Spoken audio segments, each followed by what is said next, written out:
Let's talk about different fillers. I know in previous videos, I've encouraged you guys to just stick with one company as you get started so that you're not spreading all your finances super thin with 3, 4, 5 different companies. And I still stand true to that. And I think if you are going to start, you know, with one neurotoxin, I still stand true to Xeomin because you're going to get your best support, your best small business support from them.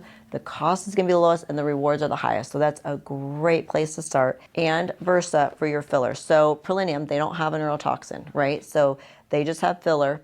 And MERS, who makes Xeomin, only has a really super heavy filler and then a super light filler, the Belotero. So it gets a little bit tricky. But those are the two companies I still stand by that. Just start with one neurotoxin, one filler, which would be your Versa filler and your Xeomin neurotoxin. So that's still true. Now, once you're starting to see more people, you know, maybe 5, 6, 7 people a week, and you're starting to go through product a little bit more and you feel like, oh, I kind of want to branch out. Then you want to, you know, start looking at some different fillers and get a little bit of variety, but not a ton. So you guys know that I love Radiesse. I love to teach people how to use Radiesse. I would do a one-on-one training with us before you use it because it is non-reversible. It's pretty thick, very high G prime, and you get a ton of swelling from it. So you really got to pick your right clientele to use this. But when you look at the HAs, so, you know, if you look, for example, at Galderma, they have a huge portfolio. They have, what, like 8 different types of Restylane. Restylane Define, Refine, Classic, Silk, Lift, Eyelight. There's just so many. And there's really not a huge difference. So what I would say is if you already have your Versa, you're used to using it, I wouldn't add on another middle of the road filler. So what do I mean by that?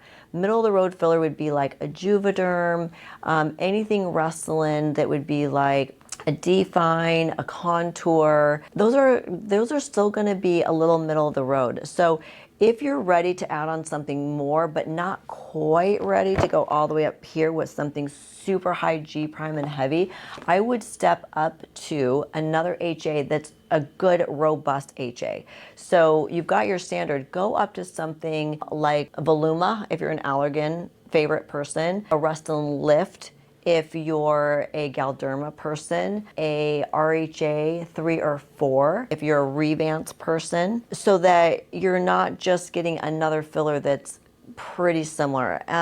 You know, there are little minute differences between the middle of the road fillers, but not a lot. And I would even say if you have, you know, someone with really thin lips or really fine lines, even a Versa, you can separate into those little small syringes and you can do tiny little aliquots of filler and still use it almost in place of like a Belotero or a Radiesse or a Volbella. That's kind of how I categorize them in my mind, is like the really, really silky thin ones, right? Volbella, Radiesse, Belotero. Then your middle of the road ones, your Versa, your Juvederm, your Restylane, Contour, Restylane Define, even Restylane Silk, although that could be arguably a little bit of a lighter one. And then you have your next step up, and your next step being your Voluma, your Restylane Lift, your RHA 3 or 4. Then you've got the big guns all the way up here. So don't skip from a Versa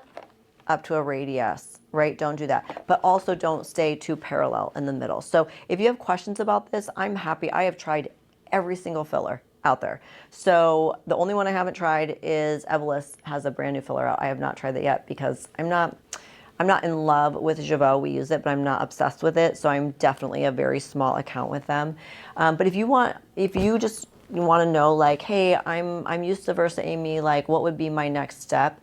Just ask us. We're happy to share. If you have a question, Amy, someone wants me to do their temples, what would you recommend? Happy to share. So that's kind of my advice for this week as we get more into the specifics of things. And then what we'll do is we're also going to make a video just kind of circling back on PRF and blending filler. We've had some questions about how much PRF to blend with each filler. And that's something that I think what we'll need to do is put together a chart, because it's not an easy answer. Otherwise, I would just be like, oh, you know, blend 1 ml with every single syringe of filler. And it's not that easy, because it's different per the type of filler you blend it with, and it's different per the area. And then even for the presentation of how someone comes in. So we'll try to make a chart to make that really clear. But hopefully this helps knowing where to go once you're used to your one standard filler, where to go next. Hopefully that helps you out.